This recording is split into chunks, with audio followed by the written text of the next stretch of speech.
What is up, guys, and welcome back to part 31 of my F1 2016 career mode here at the British Grand Prix. If you missed season 1 and of course the first 9 rounds of this second season, then you can click the little card annotation in the top right hand corner of your screens to go catch up with everything that's happened over my career mode so far. But we're here in Silverstone for the British Grand Prix, my home Grand Prix, of course. So we will be looking to get a really good result here. So we haven't had a race win since the Russian Grand Prix. We got really close last time out in Austria. I mean, I've given you enough time to go check out that video. It was a very crazy race. You should definitely go check it out if you haven't already seen it. But last time out in Austria, we managed to get second place, so it was a little bit disappointing not to get the race when we lost out to Danny Kvyat, mainly due to strategy. He was just on the better tyres later on in the session, and the Toro Rossos are really quick on this game now. They are one of the best teams in F1. So yeah, I'm not really too surprised that Danny Kvyat was up there. It was just a little bit disappointing to lose out to him. But we're here at the British Grand Prix, my home Grand Prix, and hopefully we can redeem ourselves from last time out and hopefully get another race win in this season, because it's been a while. We're on a little bit of a dry spell and we do need to get a race win. But Chris has a little bit of news for us in terms of our research and development performance, so let's head over to him. Hi, how are you today? The improved package has arrived. We're having it fitted in time for FP1. Have a look at the factory report. So last time out at the Austrian Grand Prix, we decided to upgrade the engine power on our car. That's really going to help us in terms of the next couple of tracks that are coming up. It's not going to help us for Hungary, but it will help us for Britain, for Germany, for Belgium, and for Italy. And then after those guys, we'll start to think about downforce, because then that's pretty much it for all the power tracks. So there's not really too much we need to really focus in terms of straight line speed. It came up twice there, the engine upgrade, but I think it only added on the 8 brake horsepower. Williams have also decided to upgrade their car. Finally, I mean, it's been a long time for Williams to upgrade their car. They've been lacking really far behind their competitors. And now, luckily for them, they are up above McLaren and above Sahara Force India. But I think Manor were above them at one point, and I think they were pretty much last, if not Sauber were last. So, yeah, Williams really needed to get that upgrade in as soon as possible. And now they might start challenging for points with Haas and Red Bull Racing. I mean, those guys do need to also challenge for the upgrades as well. They need to really push on to try and catch up to us, guys. But I haven't spoken about this yet, but we are now the best team in Formula 1. With those upgrades, the engine upgrade last night at the Austrian Grand Prix, we are now the best team in Formula 1. We've overtaken Mercedes, and hopefully we can hold on to that title next time out at the Hungarian Grand Prix, so long as Mercedes, Ferrari or Toro Rosso decide not to upgrade their cars. But let's see how this helps us in terms of performance as we head over to practice. Good morning and welcome from Silverstone for today's practice session. I hope the crowd streaming in through the gates have brought their umbrellas. Guess what? It's tipping it down here today. Anthony Davidson, you've driven this circuit more than a few times in your career, and you've been around long enough to remember the pre-wing layout as well. But how do you like Silverstone in its current guise? Well, the old circuit was a lot of fun, of course, but I do like the current layout. The reprofiled Abbey is faster than it used to be, and I always felt it was missing a sort of slow technical section. And now the corners up at Village and the Loop gives us that. So yeah, I'm a fan, and on top of that, I think it's created some more overtaking opportunities. So here we are for the first practice session of the British Grand Prix, and as you can see on screens, it's chucking it down with rain right now, so we're having to do the track acclimatization in the full wet conditions. But we do manage to get a purple score, still losing the back end just a little bit on the final corner, just on the exit there, but we still managed to get a purple score, which was absolutely fantastic. And then just having a look at the weather report for the rest of the weekend, it was going to be dry, so there was no point doing any more wet weather running in terms of tyre management or qualifying pace. We decided to end practice 1 there, go into practice 2, which was also raining, so we decided not to run in practice 2 either. Just set no lap, just go straight into practice 3, where it was actually nice and dry. And here we are on track right now, just going through the tyre management, and only 5 points away from a purple score at the moment, running green, so we should be able to achieve that. And there we go, managed to achieve a purple score in the tyre wear management, which means even more resource points. So far we've done everything that the team have asked us to do, and then we decided to go out right at the end of FP3 on a pair of soft tyres and do the qualifying run coming down towards line. So far we're beating the green time. Will it be enough though to beat the purple time? Yes, it is. We managed to get the purple time as well in the qualifying, which is the first time in a while. I think we might have done it in the Russian Grand Prix, but if not, it's been a really, really long time since we have managed to beat the purple or even the green time in the qualifying practice sim objective. So really, really good result for us. We've got loads of resource points this weekend, and hopefully that will really help us upgrade our car, possibly after the Hungarian Grand Prix, maybe after Germany, just depending on how many resource points we get over the rest of the weekend. But first in FP3, that sets us up really well for qualifying, and without any further ado, let's head over to that qualifying session for the British Grand Prix. Welcome to this afternoon's qualifying session here at Silverstone for the British Grand Prix. Right then, qualifying for the British Grand Prix. We should be able to get out of Q1 very, very easy. I don't think it'll be a challenge at all. So we're just going to head on track, see what we can do in Q1. Just probably set one lap and get into Q2, and then really try to see where we're going to fit in amongst the other drivers.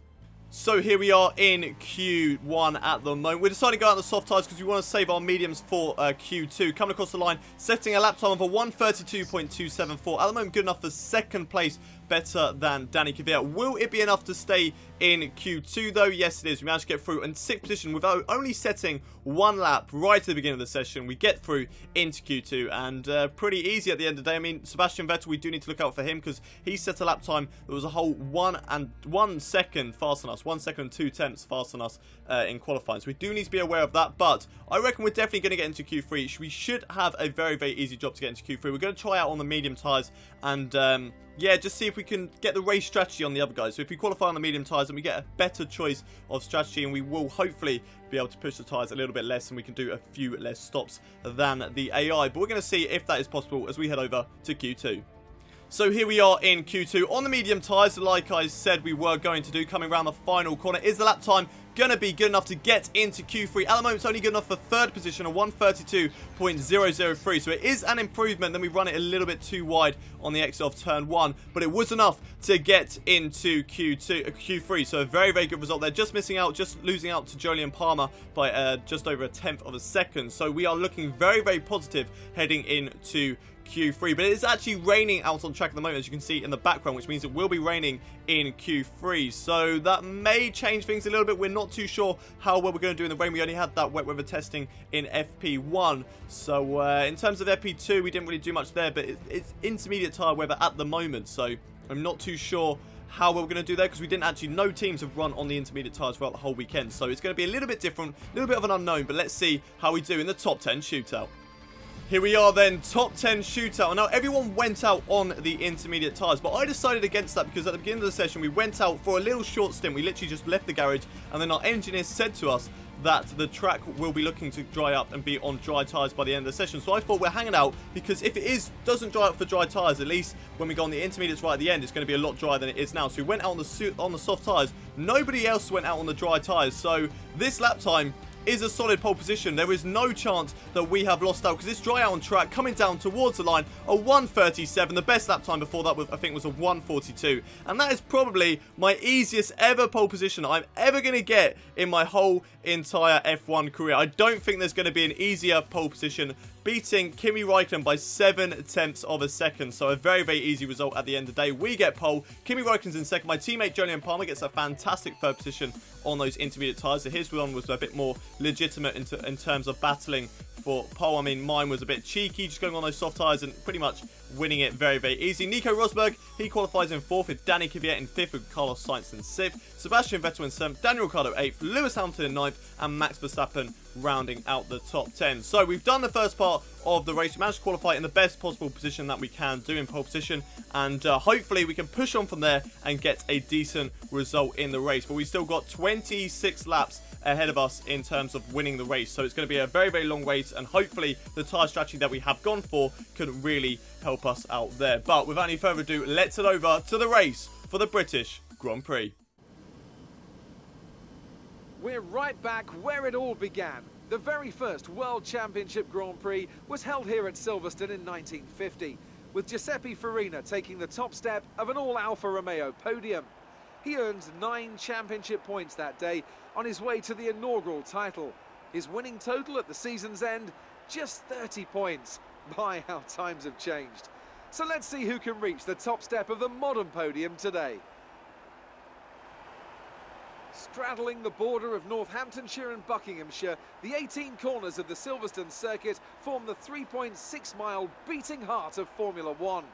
It's been reinvented over the years, with Turn 1 now the fast right-hander of Abbey, along with 2 DRS zones on the Wellington and Hanger Straights respectively. But the magic of racing is as strong here as it's ever been. Joining me to talk you through the action today is Anthony Davidson. And give us an idea of what kind of thing you're going to be looking out for today. Well, the big question for me is whether or not we're going to see the cars able to follow each other closely enough to overtake, especially through the fast sections here. Of course, we've got DRS, and that will help on the straights, but it's still no good if you're coming off the previous corner too slowly or too far behind. You've done well to put it on pole, but we've still got work to do. Trying to cover the inside line off the start. It's race day here at the British Grand Prix, and what an exciting race it is shaping up to be, starting in the best possible position that we can, in pole position after a great strategy in qualifying, getting onto those soft tyres whilst everyone else was on the intermediates. Looking at the race strategy for today's race though, and it's looking like it's going to be a medium hard tyre strategy, but I reckon we might be able to make those hard tyres last until well, we might be able to make it last for one stop. We might be able to make those medium tyres and the hard tyres both last for a long time, and hopefully it'd be good enough. I mean, we're going to keep it on the 2-stop strategy for now, just in case we can't make the tyres last, and then we know what lap to come in on, the team knows what lap. But if we can, we're going to try and possibly push that as long as we possibly can, and hopefully only do a one-stopper compared to the AI, because I think they're going to go for softs, hard. So we're going to have the tyres on them if we can't quite do the one-stop strategy, but we're just going to have to wait and see. The lights coming on now for the start of the race. 5 red lights. Lights out, and away we go for the British Grand Prix. Held for a very, very long time on the starting grid, but here we go for the British Grand Prix. It's a great start for me. Kimi Räikkönen looking like he has lost out, and Jolyon Palmer has got a great start down in towards turn 1. Yellow flags at the moment. Looks like a cluster of cars have been involved in an incident down in towards turn 1, so hopefully we have a look at replay of that in a minute. But the best possible start that could have happened for Renault has done, with me in first and Jolyon Palmer in second place. But now we need to push on these medium tyres and get a huge gap to the guys behind us. Hopefully Jolyon Palmer doesn't battle with us too much. Otherwise, we're going to get held up quite a lot. But here's a replay of what's happened on the start. A lot of wheel spin coming off from my car. There's Kimi Räikkönen just getting bogged down in towards turn 1. Jolyon Palmer swoops around the outside, and there we go. We've got so much space to the guys batting behind us. Look how much of a lead that we have down in towards turn 3. Renault have done a great job at the start there to get into the lead and into second place in this race. A great start from both me and Jolyon Palmer as we go through the loop now. But yeah, really, really good start. We were very, very good on the clutch, and yeah, not too bad. Kimi Räikkönen, bad start for him. Let's have a look at another replay of the start. So this is probably having a look at the instant down in towards turn 1. So we're watching sort of on board with the McLaren going up the inside into turn 1. Oh, he just gets squeezed by his teammate there in towards turn 1, sent into a spin, and then gets a little shunt from the Williams behind him. I think it was Valtteri Bottas, but I'm not too sure at the moment which one it is. And then he comes back onto the racing line in front of the Sauber, but luckily the Sauber knew where to brake in front of him. Here we go, another view on board with Jenson Button down in towards turn 1. He sees a gap to the inside. He's so much faster than the two guys ahead of him, and he just gets squeezed on the inside by his teammate Fernando Alonso. Do you know what? I don't think Fernando Alonso had exactly too much. He didn't really have anywhere else to go either. He was pinned by the Haas driver on the left-hand side. Let's have another look on board with Fernando Alonso.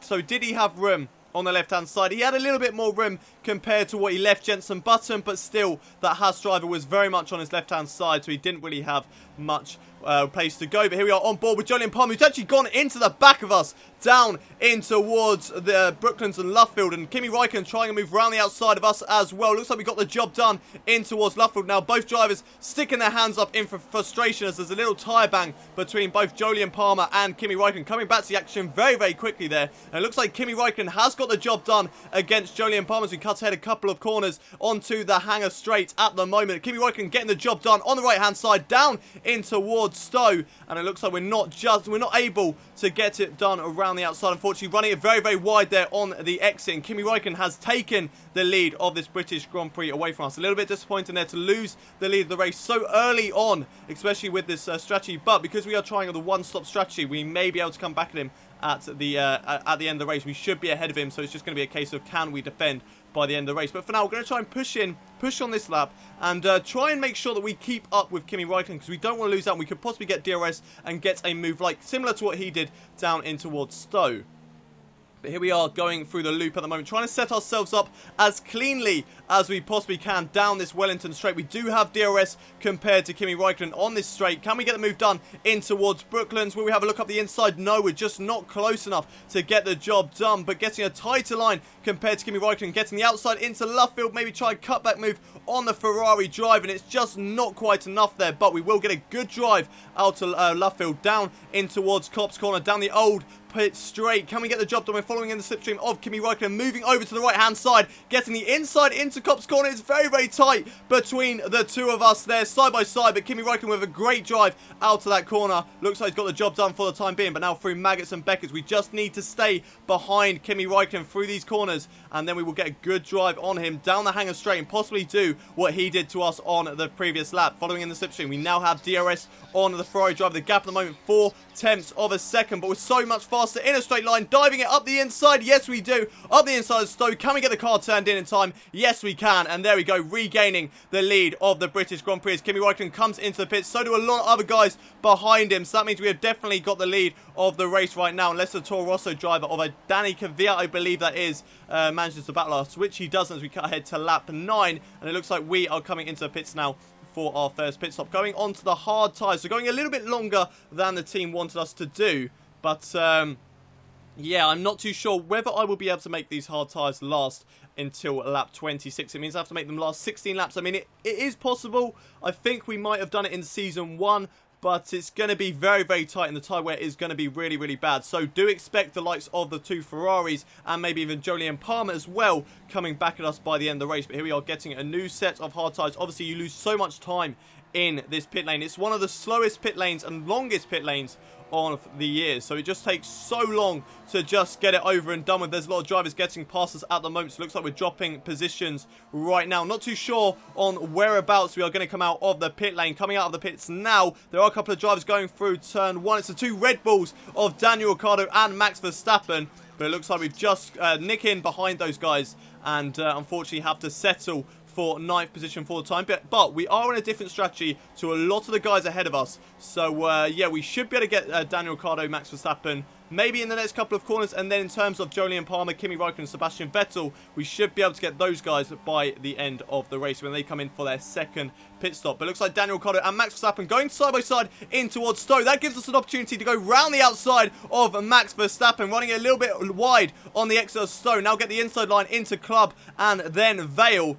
And it looks like we got the job done on Max Verstappen. A very, very easy move up the inside thanks to him batting it out with his teammate. That's lost him the position to myself. And we are now up into 8th place, hunting down Daniel Ricciardo for 7th in this British Grand Prix. Can we get the job done on him within the next couple of corners? I'm not too sure at the moment whether we are close enough, but great under braking into turn 3. And that's put me right on the back of Daniel Ricciardo as we come in towards the loop. Very, very nice and tight line in towards this corner. Losing the back end ever so slightly, but it's not enough to put us off on the overtake of Daniel Ricciardo. Following in the slipstream and DRS, are we going to have enough to go up the inside in towards Brooklands? Under braking, so much better compared to Daniel Ricciardo. And there we go, job done, just about getting it turned in for the corner as well as we get in towards Luffield. And there we go, job done on Daniel Ricciardo, and we are up into 7th place. Up next for us is Sebastian Vettel, who is now coming into the pits on lap 7, same as Lewis Hamilton and of course my teammate as well. So here we go, up into P7 at the moment, but where will this be after all these guys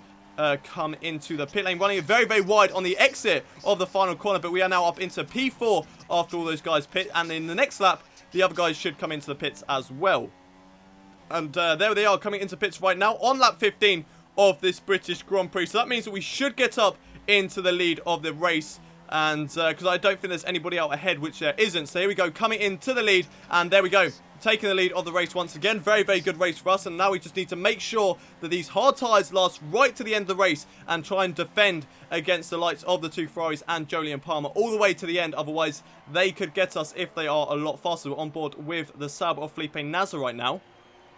So what's going on here? Going through turn 1 with Felipe Naz. He's got a Force India on his right hand side, who goes into the back of, hits a brake marker board, gets sent into a massive spin as he touches the wall, and that is Felipe Naz. He's not out of the race. Very, very lucky not to damage his car any further. He gets back onto the race line, then he stops his car right on the apex of the corner, gets a huge shunt there from Valtteri Bottas, and that is Felipe Naz out of the race. A really, really strange collision there for Felipe Naz. Let's have a look on board with him just to see exactly what's happened there through turn 2. So there's the Force India on the right hand side. He just goes into the path of the Force India, hits that brake marker board, that puts him up onto 2 wheels, and then he goes straight into the wall, and being up on 2 wheels sends him into a massive spin, and now he comes back onto the racing line and just parks the car. I'm not too sure what he is doing at this moment, what is going through his brain just to stop the car right in the apex, but then he gets a huge shunt from Valtteri Bottas, and that puts him out of the race. He's on board with Valtteri, going down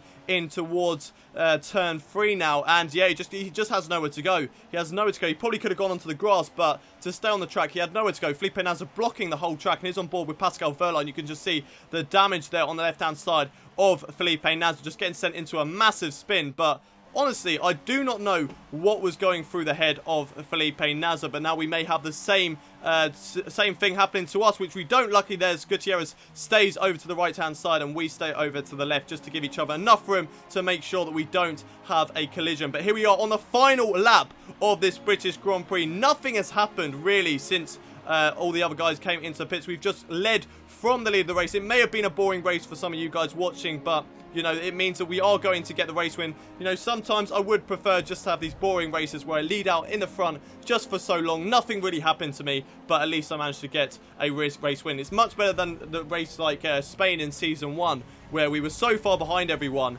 and nothing happened in that race. But at least with nothing happening in this race, we are at least getting a race win. And we just had a little look there at the tyre wear. It was about 56%, I think, on the front left. So our tyre wear is bad, but it's not at that stage where the tyres are going to explode. I mean, last time around in Britain in Season 1, we got very, very close to our tyres actually exploding in that race. So I don't think that's going to happen here today as we come through Copse Corner on this final lap of the British Grand Prix. It's been a really, really good race for us. I mean, we got the race strategy perfect here today, starting on those medium tyres. We were very, very quick throughout qualifying to help us on this strategy, and yeah, pretty much just led from the front. We had a little bit of a battle with Kimi Räikkönen at the beginning, but luckily we managed to get past him just to make sure that he doesn't drive off into the distance. Here we are on board with Sebastian Vettel, who's right behind his teammate on the final lap of this British Grand Prix. He's moving over to the right-hand side, down in towards Stowe. Can he get the job done? Yes, he can. Sebastian Vettel into the lead, into second place in this British Grand Prix on the final lap, but nevertheless, we're going to come round the final corner to take our first victory since the Russian Grand Prix. Fantastic drive, just fantastic. You deserved that race win.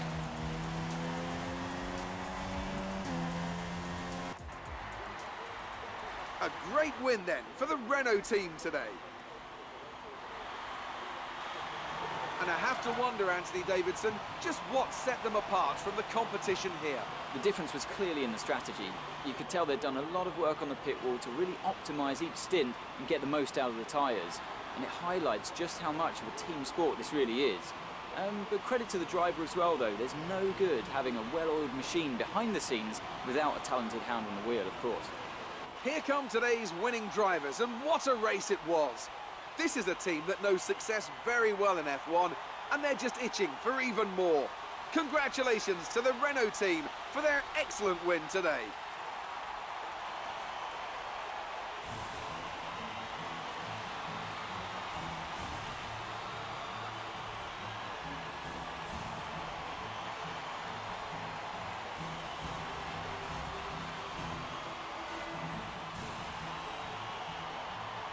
So a great race there from myself at the British Grand Prix, winning my home race. There is no better feeling than winning your home race. We did it from first on the grid, did it on a one-stop strategy, didn't really battle anybody at all during that race, but nevertheless we managed to win the race, and I don't mind too much with it being too much of a boring race. You know, there wasn't really a lot happening during it, but we still managed to get that race win, and I'm very, very happy with that. Sebastian Vettel managed to get second position right at the end of the race, so he finishes in second with Kimi Räikkönen in third, Lewis Hamilton in fourth with Nico Rosberg fifth, Jolyon Palmer down in 6th position. He had a very, very disappointing race. Not too sure what's happened to him during it. Carlos Sainz, he finished in 7th with Daniel Ricciardo in 8th, Max Verstappen in 9th, and Felipe Massa finishing down in 10th place. Let's have a look at how this race result affects us in the drivers' standings. And we are currently on 162 points in the driver's standings, 25 points ahead of Kimi Räikkönen. So if we crash out of the next race and Kimi Räikkönen scores a win, we should be still leading the driver's standings due to race wins. I think we've got more race wins than Kimi Räikkönen. We've got 4 at the moment in the season, and I think he's probably only got like 2 or 3 right now. I think he's only got 2 or maybe even 1. I'm not too sure how many race wins Kimi Räikkönen has, but it's definitely not more race wins than me. Otherwise, he would be, you know, batting closer in the Drivers' Championship as it is right now. But 25 points is a fantastic gap to have, and hopefully we can maybe increase that at the Hungarian Grand Prix, or at least, you know, just keep it very, very close between the two of us. But let's have a look at how this affects us in the Constructors' standings. And in the Constructors' standings, Renault still lead the way by 1 point. So it looks like both Renault and Ferrari scored exactly the same amount of points here today at the British Grand Prix, which is sort of okay. You know, at least we haven't lost that lead, but we would have preferred to maybe extend it with myself getting a race win, Jolyon Palmer running in 2nd place at the beginning of the race. So if we got a 1-2 here today, we could have really extended that gap at the top. But there's still a long way left to go in this season, and we may not be still at the top by the end of it. But hopefully, you know, with that long way to go in the season, we can increase that gap and definitely solidify our Constructors' World Championship. But that is it for today's British Grand Prix. Let's head back to the menus. Right then, just taking a little look at the rivalry update before we end the episode. So we managed to get the race on Nico Rosberg there, but unfortunately he got a faster lap than me and he got Sector 2 and Sector 3. But I think we managed to just get 1 more. We got 5, he got 5. So it's really, really frustrating with the fastest laps, how that comes into play, because we could just lose so much compared to our rival. So yeah, a little bit disappointed because we should really be catching him up in the rivalry battle. But, you know, we've got a long way left to go in these races. I think it'll be about 2 races before the rivalry update is done. So we're not going to think about that too much. Just looking at our resource points, we have 661 resource points, which means we can only upgrade the fuel efficiency. So we're not really going to bother with that at the moment. Just sort of save up for more drag or chassis weight upgrades. But that is it for today's British Grand Prix. If you have enjoyed the episode, don't forget to smash that like button. Also, subscribe to my channel if you are new around here. We're going to have this career mode coming to you every single day for the whole of Season 2. And of course, if you are subscribed, then you never have to miss an episode from me. But I'll see you next time at the Hungarian Grand Prix. But until then, it's goodbye from me.